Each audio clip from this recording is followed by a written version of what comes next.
been a tremendous tumultuous journey. I'm sorry, this is tough. It's Deion Sanders. Colorado just got smacked in a bowl game, and a lot of people care because it's a bowl game.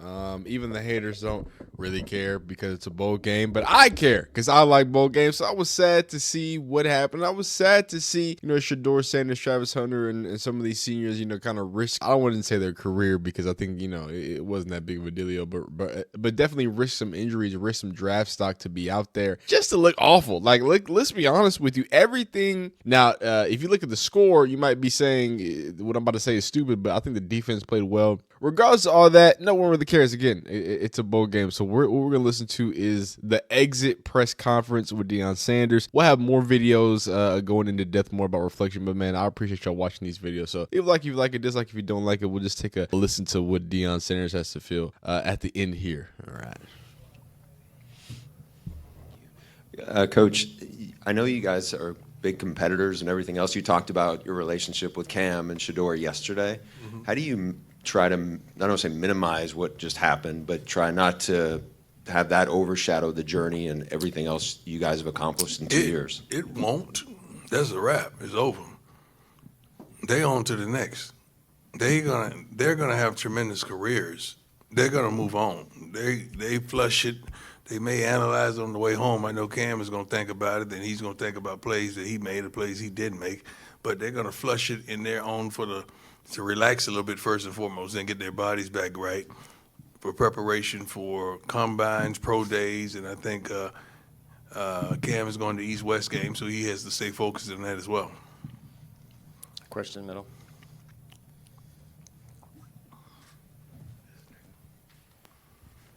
Coach Prime, we saw an emotional father at the beginning of this football game with your sons there. You knew this was coming. Mm-hmm. When did the reality hit, and how special a journey has it been? You had an opportunity that not many, if any, had. When we walked, when we did our walk and Shiloh was there and looking across the field and I'm seeing Cam and I'm seeing Herm and so many other guys that been on this journey with us, man, that's tough. I've been knowing this young man for a long time, and he's been balling out for a long time, and just the consistency that he has, and then my sons, man, like this, that's tough, man.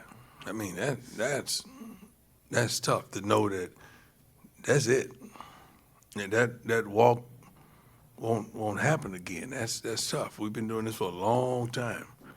And you recollect just the times in youth league and seeing them lay out uniforms in my closet, getting ready for the next game. And they used to have 100 wristbands on his wrist trying to stunt, it's all those things I recall.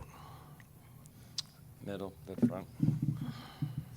Shedeur and Travis played late into the game, regardless of the final score. I just wanted to ask what went into that decision, what it says about their character to play. Go ahead, Jordan. You're right here. Yeah, we started, so we had to finish it.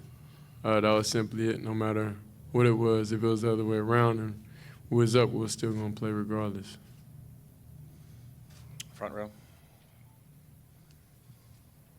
Hey, Coach, Cam, Shedeur, I just want to thank you guys for obviously playing today and obviously, making the move to come here with Travis, your brother, your father, Cam, you coming from Jackson State. I just appreciate you guys coming for one. And that's all I really want to say. No questions for me. Question, front, Brian.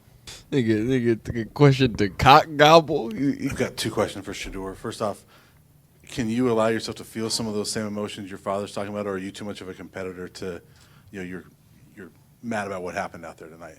What emotions are you speaking of? As far as like this being your last game playing, for your father.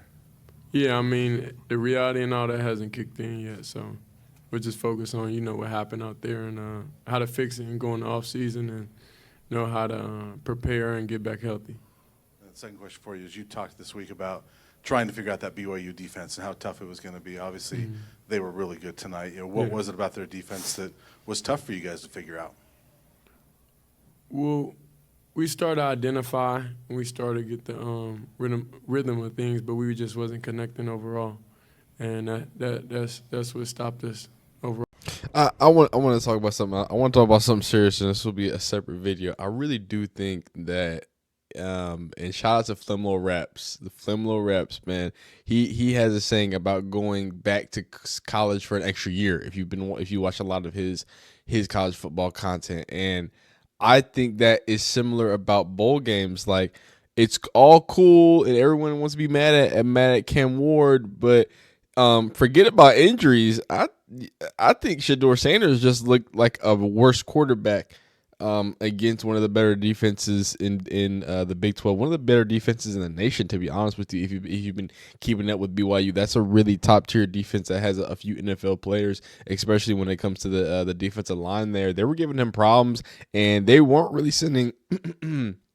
They weren't really saying a lot of crazy things after him. They were whooping that offensive line, though. They were whooping the offensive line, and he was just taking these crazy sacks, like running 17 yards back. So there was nothing that he did that helped him in his draft stock. But I wouldn't go as far to say as to hurt it. I'll go deeper into that video, but just saying all that stuff, I think it's just crazy, and it's unfortunate that you have to kind of look back on the situation with a lot of the positive things, the emotional moment with Deion Sanders, like that's crazy. That's awesome. That's amazing. That this is a long story and a long time coming. The fact that it has to end on a bowl game like that is kind of rough, because the crazy part is if they would have won and they would have celebrated, people would have been like, well, it's just a bowl game. So, you know what I'm saying? But, you know, to be fair, nobody seems to be really clowning them a lot. Like, no one really cares. I was looking on Twitter. I was seeing, again, haters, positive people. Whatever. On to the NFL draft. Like, you know what I'm saying? Like, on to the next one. And like I said, kind of how Deion Sanders said, too, I think that just needs to be the perspective there. So I'll let them continue there for a minute. We're always ourselves. Hey, Coach and Shador, Bail and Weislip. How has it been having the new recruits be with the team this week, and what do you think the importance of giving them that experience is? It's been wonderful. It's been wonderful seeing the guys come in with a hunger. They kind of caught on how we get things done. I know I talked to one guy. I was like, all right, it's your first time getting yelled at by Coach Prime, so you getting broke in. So, but these guys come in. They way more humble than I thought. These guys very quiet, just trying to listen and learn everything. So I'm be happy for these guys coming in. They're gonna do some big things. For Cam and Shador, just what has it meant the last 2 years? You know, to put on the black and gold and represent CU. I mean, it meant everything. It's meant everything. Just to be here and be able to play under this wonderful tradition, play for Miss Peggy, play for all these wonderful fans. It's been everything. Just to grind again with my coach, man. Grind again with my Coach Prime, Coach Hart, Coach Mathis. These guys, I've been with these guys for a minute, so it meant a lot to be successful with these guys one last time. It felt great representing Colorado and bringing it back to where it was in the past. And we kind of, I'll say, relayed the foundation of the program, so now it's able for the other players that's coming in to take off and pick up where we left off at.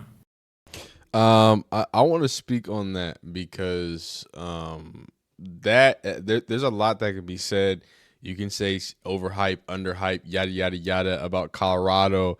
But what these 2 years have solidified is that Colorado is a college football program that a type of football player wants to go to, right?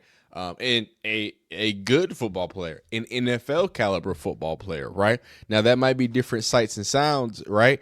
But there was back in the day, there was an Oregon football player. Now you didn't think you think you might be competing for national championships. You think you might have a chance, but that's not on the docket. That's not why you go to Oregon, right? That's not the only reason why you go to Oregon. You feel me? Like, Colorado has created an allure. Wisconsin, right? Even if you're not competing for it's a name brand, it's recognition, it's something bigger, better. Notre Dame, right? When you have these names, right? It just not just being in Alabama with a name, and also, oh yeah, we were a dynasty, and you're probably gonna be in line to have a national champion. You're probably gonna have and ease your pipeline to the NFL. But having another reason for players to want to come to that team, having a buzz, like all this crap that we give or they gave, because I didn't really give them. Like I said, the hype makes sense, dog. I don't know why we act crazy. It's Deion Sanders. Why do we have to pretend like, oh my God, everybody's hyped up about this crazy guy? Why does everybody care? He's a Hall of Famer. He's a what? Yeah, dog. I think people who like football might like the football player who's really good at football, coaching football. It's so crazy. But Gap aside, at the end of the day, these 2 years is a success. The admissions are a success. But regardless, as long as Deion Sanders is there, he doesn't need Travis Hunter. He doesn't need Shedeur Sanders.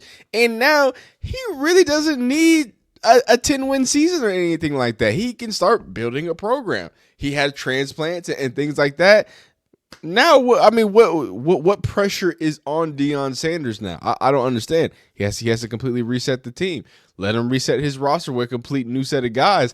I don't think anyone's going to look at him crazy if he has a 6-win team. Now, if it becomes back down to one loss, another 4-win team or 4-win team like that, then we have a different conversation to have, right? But I feel like you've given yourself grace. You've shown improvement. You've shown that giving what you need, you can do that. You've shown that all the intangibles and the tangibles when it comes to money, exposure, people going out, like it's now Colorado, not just Deion Sanders, because now they're tied. They're tied at the hip. You know what I mean? So I think congratulations to Colorado because again, shout out to Shedeur Sanders for respecting the history of college football too. I mean, you can't be at Colorado without doing that. But hey, resetting the foundation, reigniting. Look, Colorado was a national champion, dog. Hey, let's not. This ain't new to Colorado football, dog. This is a storied program that it comes back to life. So now, and that's the double whammy there. Like, okay. Now you're under prime. Now there's this aura that Colorado has. That, hey man, you'll be playing with some dope transfers. You're gonna be playing under Deion Sanders. That means something at the FBS level now. That means something at the collegiate level now. And then on top of that, oh yeah, national championship, Heisman, multiple Heisman having Colorado after this draft. Multiple first-round draft picks as of the recent draft picks, Colorado like that. These are accolades. Like if you play college football 25, you know what I'm saying? Those are things you get bonuses for, dog. Those are things that recruits try to. You feel me? You get extra XP for those. You feel me? But no. In all seriousness, go watch the rest of that exit interview. Just wanted to talk about that. They got absolutely clapped. They got smacked, like I talked about. It just wasn't very fun to watch. It wasn't very fun to see. It's just like, Travis Hunter got a touchdown. Travis Hunter got a touchdown. Hold up. Travis Hunter got a touchdown. Don't be Travis Hunter. 4 receptions, 106 yards, and a touchdown. Man, that boy bawled his eyes out in more than one ways. Leave her, man. Anyway, like the video if you like it, dislike if you don't like it, subscribe and enjoy college football, man. We'll see you next.